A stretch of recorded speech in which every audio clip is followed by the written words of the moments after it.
Assalamualaikum warahmatullahi wabarakatuh. Selamat pagi, siang, sore, dan malam bagi teman-teman yang menyaksikan video ini. Perkenalkan, nama saya Fatahillah, dan pada kesempatan kali ini kita akan mempelajari terkait keragaman dalam pemulihan tanaman. Di sini kita akan membahas lanjutan dari yang kemarin. Jadi yang pada keragaman 1 itu kita sudah mempelajari tentang definisi-definisi keragaman, kemudian kegunaannya dalam pemulihan tanaman, serta cara-cara meningkatkan keragaman yang bisa dilakukan.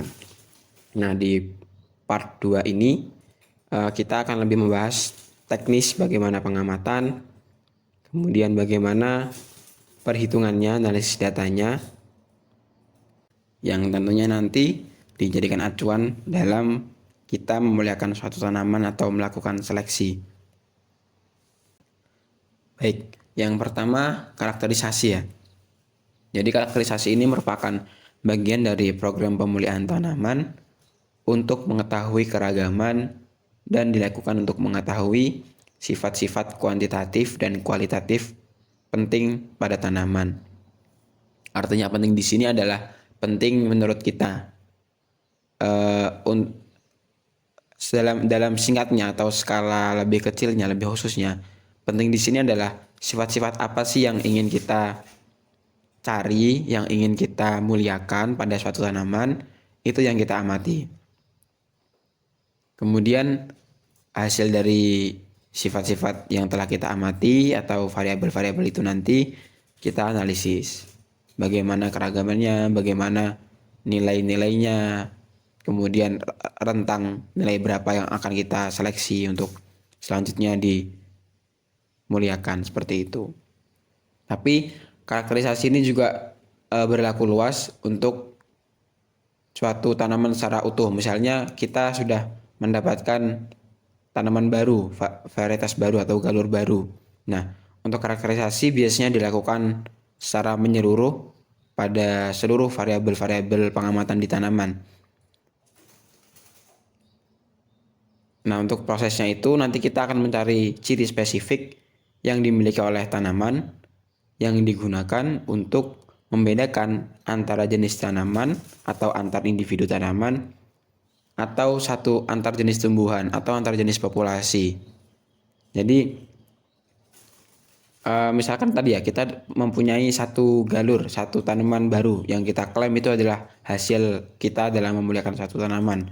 Itu kita harus melakukan karakterisasi pada semua aspek di tanaman itu, mulai dari munculnya tunas, kemudian warna batang pada tunas, kemudian nanti warna batang setelah besar, diameter batang, kemudian mungkin akar atau warna daun, luas daun, warna misalkan kalau tanaman berbiji atau berbuah ya warna biji atau buah, kemudian kapan munculnya bunga itu harus diamati untuk nantinya digunakan sebagai dasar perlindungan varietas kita. Nah, untuk variabel-variabel tadi itu kita bisa mengacu pada file-file yang sudah ada di internasional. Itu biasanya saya menggunakan UPOV. Jadi pihak UPOV itu mempunyai variabel-variabel pada satu tanaman, misalkan katakanlah padi, itu mulai dari ukuran benihnya, kemudian warna, kemudian kapan dia muncul tunas, kemudian warna tunasnya, kemudian diameter dan lain-lain, dengan tentunya waktu-waktu pengamatan juga. Jadi setelah di UPOV itu misalkan warna batang itu diamatinya pada berapa HST atau berapa MST itu sudah ditentukan di situ. Fase-fasenya sudah ditentukan. Kemudian untuk nilai-nilainya, rentang-rentangnya itu juga sudah tertera. Misalkan diameter batang antara 0, berapa milimeter sampai berapa milimeter itu masuk ke kelas 1, kemudian berapa ke kelas 2, kelas 3 dan lain-lain. Itu kita jadikan acuan untuk mempermudah kita dalam pengamatan. Jadi untuk standarisasi pengamatan seluruh pemulia di dunia. Tapi file tadi itu tidak hanya milik UPOV, ada beberapa lembaga lain juga yang bisa dijadikan acuan. Tapi saya biasanya menggunakan UPOV. Kemudian untuk tujuannya tentunya ini ya, untuk menghasilkan deskripsi tanaman yang akan bermanfaat dalam pemilihan tetua-tetua dalam program pemuliaan. Selain itu, juga deskripsi tanaman ini menjadi keunikan tanaman kita sendiri. Keunikan tanaman yang kita miliki itu apa sih yang membedakan dengan tanaman yang lain, atau dengan varietas hasil pemulia lain. Hasil deskripsi ini juga nantinya berguna untuk petani atau pengguna benih kita dalam melakukan budidaya. Misalkan muncul berbunga padi kita mempunyai padi yang bisa muncul bunganya itu pada umur 60 HST. Nah, jadi petani nanti bisa memperkirakan waktunya nyemprot atau waktunya memberi pupuk ini tuh kapan, kemudian waktu kiranya misalkan terkait dengan pengendalian OPT, fase-fase mana sih yang OPT ini menyerang paling besar. Nah, itu nanti mungkin bisa diaplikasikan pengendalian seperti itu. Contoh sifat yang diamati ya ini tadi, bentuk biji, warna biji, panjang malai, dan banyaklah. Lebih lengkapnya ada di UPOV, itu sangat rinci, banyak sekali untuk variabelnya. Nah, kemudian contohnya ini ya, ada karakterisasi tanaman jawawut. Di sini pada tanaman jawawut ini, jawawut itu sorghum.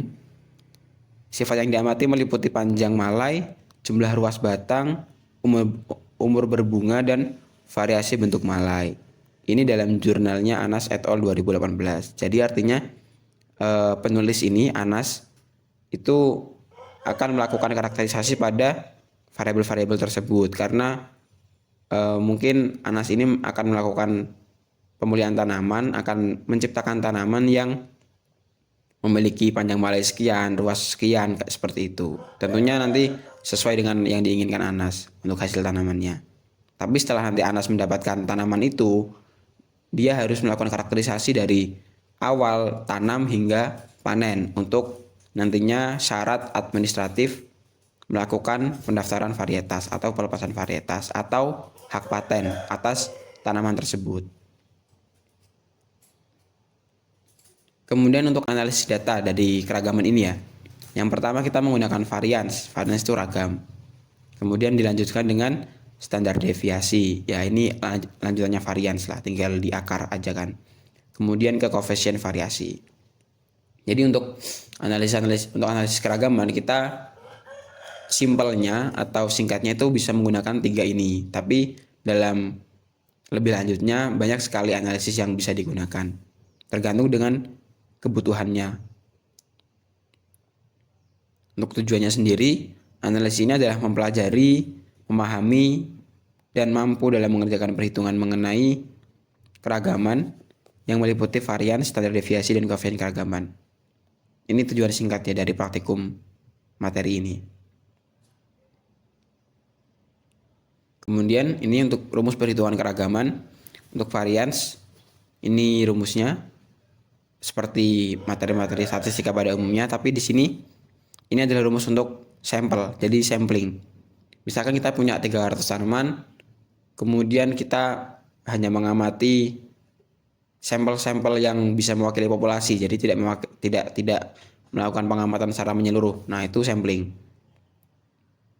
Jadi kita menggunakan rumusnya ini, dibagi N-1. Kalau kita menggunakan populasi, kita amati semua misalkan.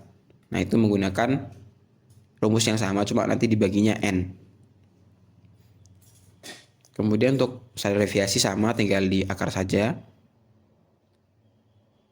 Selanjutnya untuk koefisien variasi, KV, atau koefisien keragaman biasanya. Ini ukuran persentase keragaman untuk membandingkan keragaman antar karakter. Rumusnya adalah akar dari standar deviasi dibagi dengan rata-rata. Akar dari ragam atau standar deviasi dibagi dengan nilai rata-rata. Nah, untuk nilai koefisien keragaman sendiri itu ada rentang-rentang yang menunjukkan itu rendah, sedang hingga tinggi. Menurut jurnalnya Wardiana 2016, untuk koefisien keragaman yang rendah itu nilainya kurang dari 10%. Kemudian untuk yang tinggi atau untuk yang sedang itu antara 10 hingga 20%, dan yang tinggi itu lebih dari 20%. Nah, nilai keragaman ini itu menjadi acuan kita dalam menentukan nih, apakah yang pertama misalkan tanaman kita sendiri. Dalam satu populasi ini keragamannya tinggi atau rendah. Kalau masih tinggi berarti tanaman kita belum seragam, kita masih perlu melakukan seleksi lagi. Tapi kalau ternyata sudah seragam berarti itu sudah memenuhi, tanaman kita sudah seragam sesuai dengan kriteria sifat yang kita inginkan. Kemudian kita bisa lanjut ke pendaftaran varietas. Itu untuk hasil akhirnya. Tapi untuk di awal, misalkan kita masih membangun populasi, kita masih mencari, misalkan pada tanaman jagung ketahanan terhadap bulai, bagaimana ketahanannya? Apakah ada yang sangat tahan, ada yang sangat tidak tahan gitu?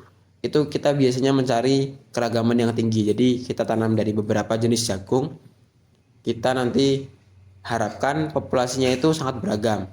Dari itu kita seleksi sampai akhirnya keragamannya rendah. Seperti itu. Ya, mungkin cukup sekian materi terkait dengan keragaman part 2 terkait dengan teknis fungsi keragaman di pemilihan tanaman dan perhitungannya yang dapat saya sampaikan. Untuk rincian contoh soal kita bahas di video selanjutnya. Sekian, terima kasih. Assalamualaikum warahmatullahi wabarakatuh.